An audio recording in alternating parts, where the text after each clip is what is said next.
اللہم صلی علی محمد وعلی آل محمد بسم اللہ الرحمن الرحیم رب اشرح لی صدری ویسر لی امری واحلل عقدۃ من لسانی یفقہوا قولی رب یسر ولا تعسر وتمم بالخیر بسم اللہ الرحمن الرحیم۔ الحمدللہ، اللہ تبارک و تعالیٰ کی دی ہوئی توفیق کے ساتھ عشرہ ذی الحجہ کی دوسری ویڈیو کو لے کر ایک دفعہ پھر سے اب تمام بہن بھائیوں کی خدمت میں حاضر ہوں اور دعا کرتی ہوں کہ اللہ تبارک و تعالیٰ آپ تمام بہن بھائیوں کو توکل اور ایمان کی بہترین حالتوں کے ساتھ اپنے حفظ و امان میں رکھے۔ ویڈیو آخر تک ضرور دیکھا کریں، چینل پر نئے ہیں تو اس کو سبسکرائب کر لیں اور ویڈیو کو آخر تک دیکھنے کے بعد اس ویڈیو کو صدقہ جاریہ کی نیت سے دوسروں لوگوں تک بھی شیئر کریں تاکہ اللہ تبارک و تعالیٰ ایمان اور علم کی یہ دولت ہم سب کے نصیب میں فرمائے اور ہمارے لیے اسے صدقہ جاریہ بنا دیں۔ آج کی جو ویڈیو ہے اس میں ہم بات کرنے والے ہیں کہ خانہ کعبہ کی تاریخ کیا ہے، اس کو بیت اللہ کیوں کہا جاتا ہے اور دنیا میں سب سے پہلے اس کی تعمیر کب کی گئی۔ تو بیت اللہ اللہ تبارک و تعالیٰ کا گھر ہے، کیونکہ بیت سے مراد گھر لیا گیا ہے اور بیت اللہ یعنی اللہ کا گھر، یہ ایک زیارت گاہ ہے اور اس کا یہ زیارت گاہ ہونا آدم علیہ السلام کے وقت سے ہے، یعنی اس سے پہلے بھی یہ عمارت شکل کے طور پر موجود تھی۔ آدم علیہ السلام سے پہلے بھی یہ عمارت موجود تھی، لیکن باقاعدہ اس کو گھر کی شکل دینے والے حضرت ابراہیم علیہ السلام ہیں، اسی لیے اس کو باقاعدہ قصہ ابراہیمی میں بیان کیا گیا ہے۔ چونکہ اس مقام میں سارے جہاں کے لوگ جمع ہوتے ہیں یا جو یہاں ایک بار آتا ہے وہ بار بار آنا چاہتا ہے اور اس آنے کے لیے اسے راستوں کی مصیبتوں کی کوئی پرواہ نہیں، نہ ہی کوئی دنیاوی مشغلے اسے اس چیز سے روک سکتے ہیں اور نہ ہی اپنی عمر کے لحاظ سے وہ آتا ہے، بلکہ اخیر عمر تک اس کی طلب رہتی ہے اور کعبہ معظمہ میں پہنچنے کی اور اللہ اللہ کرنے کی خواہش ہر انسان کے اندر موجود ہوتی ہے۔ جن انبیاء کرام کی امتیں پہلے ہلاک ہوئیں تو ان میں سے اکثر انبیاء کرام بھی یہاں آ کر رہتے رہے، جیسے کہ اگر ہم مثال لیں تو صالح علیہ السلام، پھر اسی طرح اور بھی انبیاء کرام۔ یوں سمجھو کہ کعبہ معظمہ وہ آشیانہ ہے، یعنی وہ گھر ہے جس کی طرف پرندے شام کو لوٹتے ہیں، یا ہر جگہ سے مسلمان اس کی طرف منہ کر کے نماز پڑھتے ہیں، عبادات کرتے ہیں،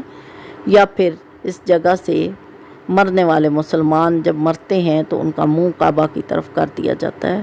اور انہیں قبر میں بھی لٹایا جاتا ہے تو کعبہ ہی کی طرف منہ کرنے کا ضروری ہوتا ہے۔ خصوصیات سے یہاں پر عبادات کا ذکر انسانوں کا ہوا ہے، کیونکہ حج انسانوں پر فرض کیا گیا ہے۔ اور اگر ہم اس کے نام کے بارے میں کہیں تو اللہ تبارک و تعالیٰ کہتے ہیں کہ یہ امن پانے کی جگہ ہے، بیت یعنی امن پانے کے گھر، اور امن دینے والا یعنی یہاں پر کیا چیزیں ہیں جو امن میں آ جاتی ہیں، تو یہاں پر جنون، جذام اور برس والے لوگ جو ہیں وہ جا کر شفا پاتے ہیں اور امن میں آ جاتے ہیں۔ اس کے ساتھ ساتھ اگر اسے کہا جائے تو امن کی جگہ یہ حاجیوں کے لیے بھی ہے، کیونکہ حاجی کو عذاب آخرت میں اس حج کی وجہ سے امن رہے گا۔ اس کے ساتھ یہ کہ مجرم، چور وغیرہ اگر یہاں پر داخل ہو جاتے ہیں تو قانون اس ایریا میں انہیں سزا نہیں دے سکتا اور وہ امن میں رہ جاتے ہیں، البتہ اس ایریا سے باہر نکلیں گے تو وہ پکڑ لیے جائیں گے۔ پھر اسی طرح یہاں پر ظالموں کے قبضے سے انسان محفوظ ہو جاتا ہے، یعنی کعبۃ اللہ وہ عمارت ہے جسے اللہ تبارک و تعالیٰ نے خود ظالموں سے بھی بچا کے رکھا، جیسے کہ اگر ہم اصحاب فیل کا واقعہ لیں تو اگر انہیں اسے یا اس گھر کو کوئی ویران کرنا چاہے تو وہ اس کو ویران نہیں کر سکتا، کیونکہ اصحاب فیل کا واقعہ جو گزرا ہے وہ اس بات کی شہادت دیتا ہے کہ اللہ اپنے گھر کی حفاظت فرماتا ہے اور یہاں آنے والے انسانوں کو بھی امن کی نوید سنائی جاتی ہے۔ اگر ہم مثال لیں تو یہاں پر بھیڑیا جو ہے وہ شیر پر حملہ نہیں کرتا، اور اس بات کا بھی خیال رکھیں کہ یہاں بیت سے سارا حرم مراد ہے، یعنی جتنی حرم میں لوگ ہیں اتنے میں امن آئیں گے، اور حرم سے مراد بیت اللہ کا سارا ایریا، یعنی مکہ مکرمہ کی وہ حدود جہاں تک حرم کا ایریا جاتا ہے وہاں پر شکار کرنا بھی حرام ہے۔ اور چونکہ اس رقبہ کی یہ حرمت اس گھر کی وجہ سے ہے، اسی لیے اس کو بیت اللہ کہا گیا ہے۔ پھر یہاں پر اگر خوبصورت یادیں دیکھیں تو مقام ابراہیم علیہ السلام کی خوبصورت یاد ہے، جس سے پتھر کے اوپر کھڑے ہو کر ابراہیم علیہ السلام نے اس گھر کی عمارت بنائی، اور پھر اسی پر کھڑے ہو کر سارے جہان کے لوگوں کو حج کے لیے پکارا۔ تو یہ بہت خوبصورت یاد ہے۔ حضرت ابراہیم علیہ السلام نے یہ گھر اپنے بیٹے یعنی اپنے بڑے فرزند اسماعیل علیہ السلام کے ساتھ مل کر بنایا۔ وہ اسماعیل جو حضرت ہاجرہ کے شکم سے پیدا ہوئے۔ حضرت ہاجرہ کا اگر تعارف دیکھیں تو یہ کسی شاہی خاندان سے تھیں اور شاہ مصر کے ہاں قید تھیں۔ جن روایتوں میں ان کو لونڈی یا خادمہ بتایا گیا وہ اسی لیے بتایا گیا کہ اس ظالم بادشاہ نے انہیں زبردستی لونڈی بنا کر رکھا ہوا تھا، اور پھر حضرت سارہ کو یہ تحفے میں دی گئیں۔ ابراہیم علیہ السلام اللہ تبارک و تعالیٰ سے جب بیٹے کے لیے دعا کرتے اور کہتے کہ اللہ میری سن لے کہ مجھے بیٹا عطا فرما، تب اللہ تبارک و تعالیٰ نے ان کی سنی دعا اور انہیں بیٹا عطا فرمایا، جس کی وجہ سے اس کا نام اسماعیل رکھا، کیونکہ اسماعیل اسما سے نکلا ہے، اور اسما عبرانی زبان کا لفظ ہے، اور عبرانی میں اللہ کے نام کو اسی طرح سے پکارا جاتا ہے، لہٰذا اس نسبت سے اسماعیل علیہ السلام حضرت ابراہیم علیہ السلام کے بیٹے کا نام رکھا گیا۔ اگر ہم دیکھیں کہ اللہ تبارک و تعالیٰ کے نبی کو قرآن پاک میں اللہ تبارک و تعالیٰ نے اس نسبت کی یاد کو کس طرح سے یاد کروانے کو کہا، تو یہاں پر اللہ تبارک و تعالیٰ اپنے نبی سے فرماتے ہیں، اے نبی پاک صلی اللہ تعالیٰ علیہ وآلہ وسلم، لوگوں کو یاد دلا دو کہ ہم نے اس مبارک گھر کو ہمیشہ کے لیے زیارت گاہ اور مقام ثواب بنایا ہے، کہ ہمیشہ سے لوگ یہاں جمع ہوتے ہیں اور بیکاری ثواب سے اپنا دامن باہر کر لے جاتے ہیں، یعنی جو جہاں پہ آتا ہے بیکاری بن کر وہ اللہ تعالیٰ سے ثواب کی بھیک لے کر جاتا ہے، اور ہر مصیبت میں جب اس کی طرف رجوع آتا ہے تو وہ مصیبت سے امن پا جاتا ہے، اور یہاں پر کوئی بھی مسافر یا چور نہیں مارا جاتا، نہیں یہ کہ وبائی امراض سے بھی یہاں پر شفائی آپ بھی ملتی ہے۔ پھر یہ کہ یہاں پر امن اس قدر ہے کہ جانوروں کو بھی ایذا تکلیف وغیرہ دینے سے منع کیا گیا ہے، اور یہ امن کا گھر اس لیے اس کو کہا گیا کہ حضرت ابراہیم علیہ السلام نے یہاں پر امن کی جگہ بنانے کا بارے میں اللہ تبارک و تعالیٰ سے دعا کی۔ اگر ابراہیم علیہ السلام کی خانہ کعبہ کی تاریخ کو دیکھا جائے تو ابراہیم علیہ السلام وہ پیغمبر ہیں جنہوں نے اس کی گھر کی بنیاد رکھی، یعنی اسے گھر کی شکل بنایا۔ قرآن پاک اس بارے میں فرماتا ہے وَعِذْ جَعَلْنَا الْبَيْتَ مَثَابَةً لِلنَّاسِ، اور جب بنایا ہم نے اس گھر کو جائے رجوع